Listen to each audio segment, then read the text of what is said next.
মাতৃমণ্ডলী, পিতৃমণ্ডলী সকলের চরণে আমি বৈষ্ণব জ্ঞানের সশ্রদ্ধ প্রণতি নিবেদন করছি।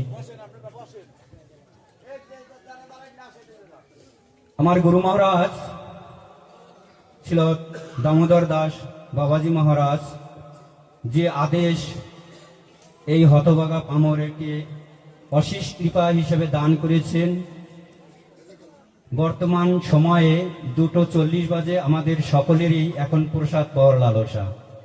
আর যে উপাখ্যান আস্বাদন করার প্রয়াস করেছিলেন, সেই উপাখ্যান আস্বাদন করতে গেলে প্রায় 2 থেকে 2.5 ঘন্টা সময় লাগে। তো আমি সেদিকে দৃষ্টি সংক্ষিপ্তভাবে লাস্টের একটি শ্লোক আস্বাদন করে বিশ্রাম রাখবো 10 মিনিটের ভিতর। তো এই 3 দিন যাবৎ যে মহাপ্রভুর লীলাময় কথা হরিনাম সংকীর্তনের মাহাত্ম্য সম্পর্কে আমরা যে আস্বাদন করেছিলাম, এই কলিযুগ পাবন অবতারে আমাদের শ্রীমান মহাপ্রভু তিনি দৃঢ় কণ্ঠে হুঙ্কার দিয়েছিলেন। যে কি হুঙ্কার দিয়েছিলেন? যে আমি নিত্যানন্দের নর্তনে, শ্রীবাসের অঙ্গনে, শশীমায়ের রন্ধনে, রাঘবের ভবনে নিত্য এখনো বিরাজিত।